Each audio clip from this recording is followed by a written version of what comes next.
Israel की हैवानियत यह है कि इजराइल का जो कट्टरवादी नेता बेंजवीर है, उसने आदेश दिया है कि गाज़ा के अंदर जो पहले फेज़ के अंदर जो हमने गज़ा को आज़ाद किया है, जिन इलाकों से गज़ा से निकले हैं और हमने जो बॉर्डर लाइन बना दिया है, येलो बॉर्डर लाइन, उसके बाहर अगर अडल्ट निकल रहे हैं उनको तो हम मार ही रहे हैं, लेकिन आज के बाद अगर एक बच्चा भी उस येलो लाइन से बाहर आया तो उसे भी गोली मारकर ख़त्म कर दो।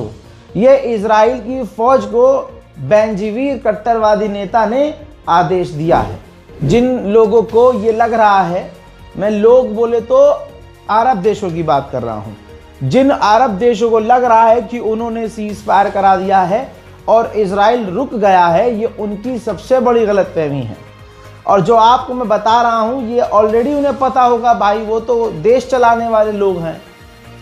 अब सोचिए, इजराइल रफ़ा के अंदर अभी भी मकान जो बचे कुचे हैं, जो खंडर हैं, जो इमारतें हैं बची कुची, बौखलाया हुआ है, या उसके दिमाग में क्या चल रहा है वो हमें नहीं पता, लेकिन वो बचे कुचे मकानों तक को अभी भी बम लगाकर उड़ा रहा है।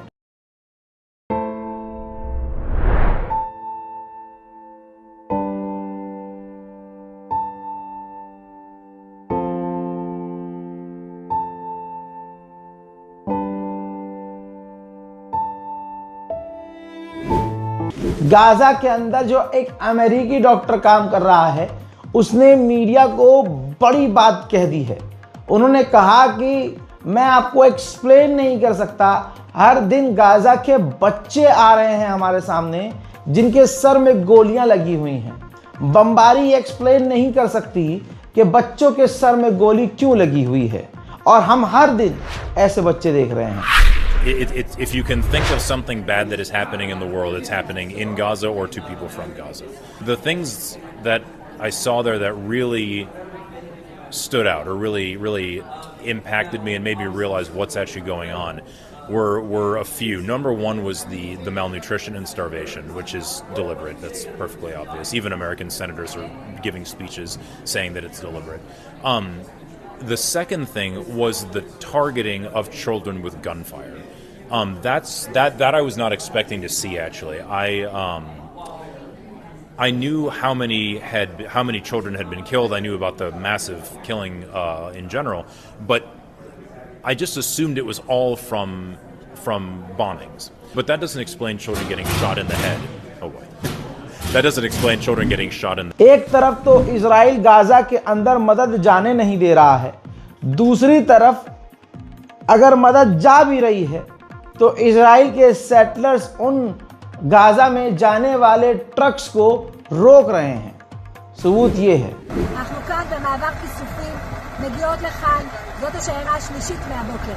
משאיות סיוע פינוק לחמאס. חמאס שהפרו השבוע את הפסקת האש והרגו 2 לוחמים ברצועה.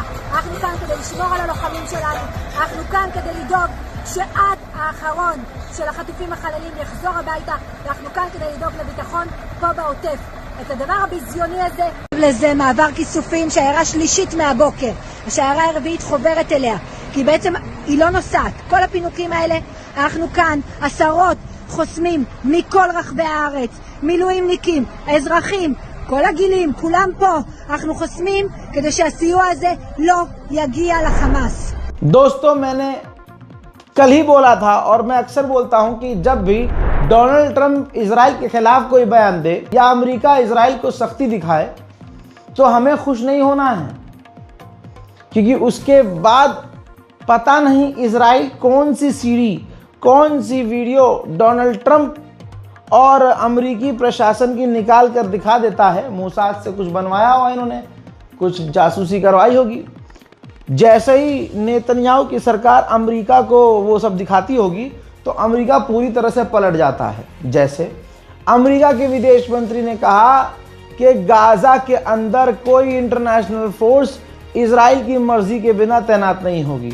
यानी एक तो इंटरनेशनल फोर्स जो पीस कीपिंग फोर्स है वो उसको भी इजराइल तैनात करेगा तो अपनी मर्जी से होने देगा। गाज़ा के अंदर पूरा कंट्रोल गाज़ा के अंदर इजराइल अपना चाहता है। दूसरी तरफ अमेरिका ने कहा है कि हम इसराइल की मदद के लिए गाजा इसराइल के बॉर्डर पर अपनी फौज की तादाद को बढ़ाएंगे ताकि हम सीज फायर पर और करीब से नजर रख सकें। GHF ये वो कंपनी है जिसने, अमेरिकी कंपनी है जिसने गाजा के अंदर मदद बांटने के बहाने 2000 से ज्यादा फिलिस्तीनियों को कत्ल करवा दिया। एक जाल की तरह GHF कंपनी ने काम किया अमेरिका की गाजा के अंदर कि वो खाना पानी बांटते थे और भूखे लोग वहां जाते थे और वही लोग इजराइल के सैनिकों से फिलिस्तीनी भूखों पर गोलियां चलवाते थे। अब यही GHF कंपनी दोबारा से अमेरिका और इजराइल से बात कर रही है कि हमें गाजा में दोबारा से काम यानी नरसंहार करने दीजिए। यूरोप का ह्यूमन इंटरनेशनल ग्रुप जिसका नाम है यूरोमेड, इसने ऑफिशियली अपनी रिपोर्ट में कहा है कि इजराइल की जेल में अभी भी 12,000 से ज्यादा फिलिस्तीनी सड़ रहे हैं। मैंने आज तक जो भी आपको बताया है वो गलत साबित नहीं हुआ है। उसकी वजह यह है कि हम गाजा फिलिस्तीन को सबसे ऊपर रखकर दिल से कवर करते हैं। मैंने आपको कुछ ही दिन पहले बोला था कि अभी और भी लाशें फिलिस्तीनियों की बरामद होंगी। बहुत दोस्तों, ये देखिए, पिछले 24 घंटे के अंदर 100 से ज्यादा फिलिस्तीनियों की लाश बरामद हुई है और लाश की कंडीशन ऐसी है कि वो पहचान नहीं सकते। बदबू आ रही है लाश से, लाश के टुकड़े हैं, शक्ल बिगाड़ चुकी है, जिस्म के कई लाशों के क्या बताऊं, गोश्त के चीथड़े हो चुके हैं, जानवर नोच चुका है। अब ऐसी कंडीशन में लाश को पहचानना नामुमकिन है, तो 100 लाशों को एक साथ एक जगह दफना दिया गया है। WHO के चीफ ने कहा है कि गाजा की हेल्थ इंडस्ट्री को दोबारा से ठीक करने के लिए सिर्फ हेल्थ सेक्टर में $7 बिलियन का खर्च है। गाजा के अंदर का जो हाल है, अगर उसका मैं कच्चा चिट्ठा निकालूं तो ये पेज देख लीजिएगा ध्यान से, वीडियो को रोक लीजिएगा, आराम से फुल स्क्रीन पर समझ लीजिएगा। और कोई अगर कहे कि गाजा का हाल बुरा नहीं है तो भाई ये है गाजा का हाल। $70 बिलियन का नुकसान गाजा को हुआ है। ये इकोनॉमिकल जो नुकसान गाजा को हुआ है वो बता रहा हूं। गाजा के अंदर 61 मिलियन टन कूड़ा कबाड़ा और गंदगी पड़ी हुई है। 92% जो गाजा के अंदर इमारतें हैं वो तबाह बर्बाद हो चुकी हैं। 68,000 फिलिस्तीन के लोग कत्ल हो चुके हैं। और ये लाल लाल इलाका आप मैप में देख रहे हैं, डॉट डॉट, इन तमाम जगहों पर इजराइल ने बम गिराए हैं। फिर आप ये तस्वीर देखकर यही कहेंगे कि भाई फिर तो कोई गाजा में ऐसी जगह बची नहीं जहां इजराइल के बम गिरे नहीं। और हमारा जवाब है जी हां, आप सही समझे। इजराइल के नेतन्याहू को और इजराइल की नीति को दुनिया का हर तबका समझ चुका है, इसीलिए इजराइल नंगा हो चुका है दुनिया में। दोस्तों, इजराइल ने जो हरकत की कि हम वेस्ट बैंक पर कब्जा करेंगे, हम ये करेंगे, हम वो करेंगे, तो अमेरिका की इज्जत की सिर्फ बात अटक गई आके कि भाई अभी ट्रंप ने जब डील कराई तो आप तोड़ नहीं सकते, इससे हमारी बेइज्जती होगी। सिर्फ यही वजह है कि अमेरिका कह रहा है कि सीज फायर मत तोड़ना, और बीच में इजराइल के साथ सख्त भी हो रहा है। वरना हकीकत यह है कि अमेरिका खुद इजराइल को फ्री हैंड छोड़ देता है, जो करना है करो। जैसे आज आपको बता दूं कि जो इजराइल है वो दोगला है, इसकी बात पर कोई भरोसा नहीं कर सकता। जब नेतन्याहू से नाराज हो गया डोनाल्ड ट्रंप की भाई आप कब्जा क्यों करोगे, कब्जा नहीं करोगे आप वेस्ट बैंक पर, हमने आपसे डील करी है और अरब देश हम पर भरोसा करते हैं, हमने उनसे वादा किया है, मैंने उनसे वादा किया है कि वेस्ट बैंक पर कब्जा नहीं होगा, तो तुम कैसे कर सकते हो।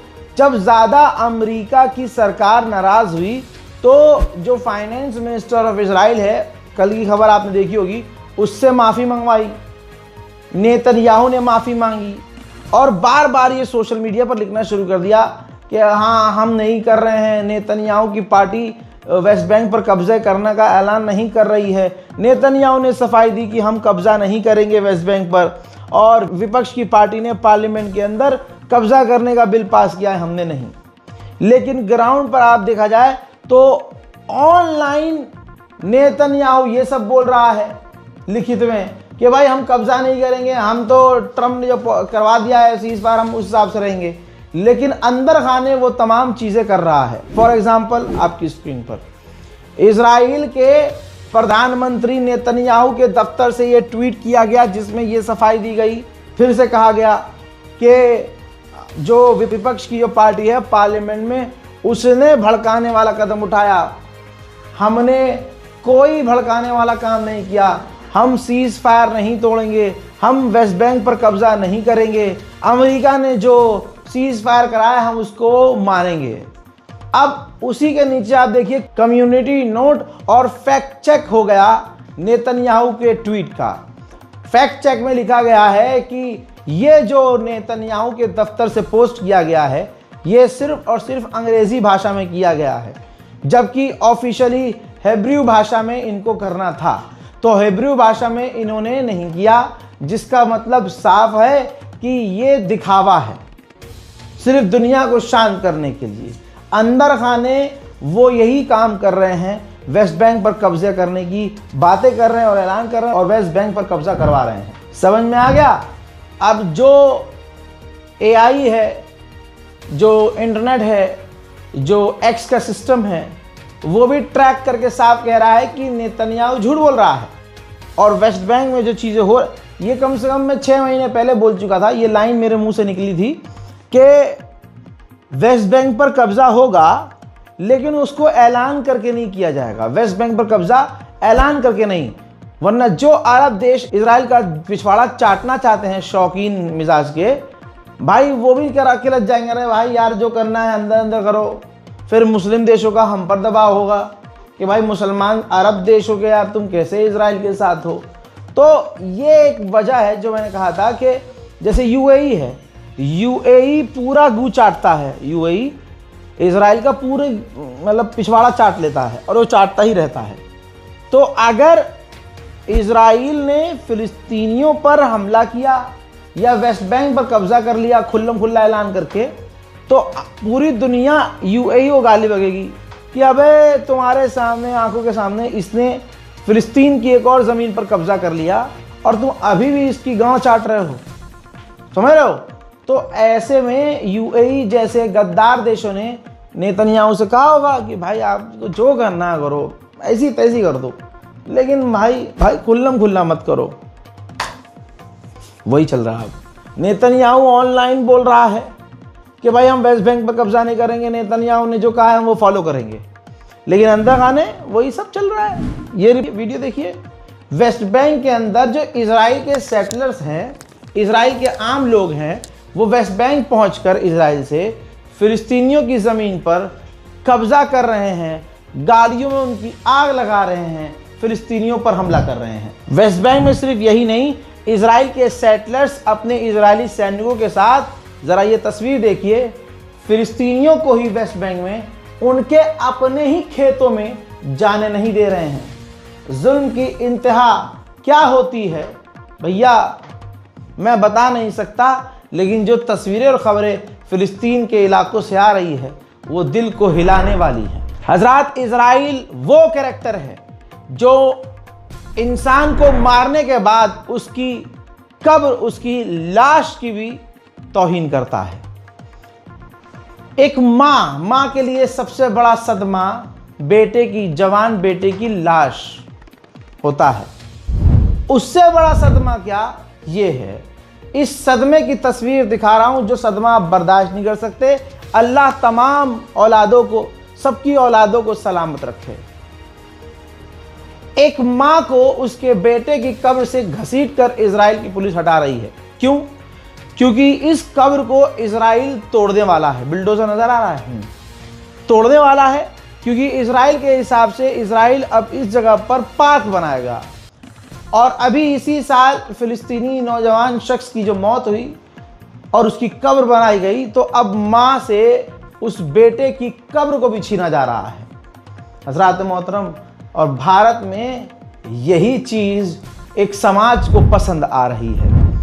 सोचिए, मुसलमानों से इंतहा नफरत की इंतहा एक गंदे समाज को, जिस गंदे समाज को गू खाने वाली चीज़ लगती है, पेशाब पीने वाली चीज़ लगती है, लेकिन खाने वाली चीज़ उनके लिए खाने वाली नहीं लगती है। वो मुसलमान जहाँ खड़ा हो जाए तो उनके लिए वो ज़मीन गंदी हो जाती है। और जिनके यहाँ कॉन्सेप्ट ये है कि अगर गंदी जगह को साफ करना हो तो वहाँ पेशाब से धुलाई कर दो, वहाँ गू पोतो। आप जिनका कॉन्सेप्ट ही उल्टा है, जिनकी फितरत उल्टी है, वो मुसलमानों से कितनी नफरत करते हैं आज पूरी दुनिया समझ चुकी है। हजरात, फिलहाल के इस रिपोर्ट में इतना ही। इस रिपोर्ट को शेयर कीजिएगा। कश्मीर में हूँ, आगे और अंदरूनी इलाके में जो गांव देहात टाइप के इलाके हैं, वहाँ जाने के बाद मैं पूरे इस सेटअप में काम नहीं कर पाऊँगा, तो आप लोग परेशान न होइएगा। मैं जहाँ भी होऊंगा, जैसे भी होऊंगा, आपको अपडेट देने की कोशिश करूँगा।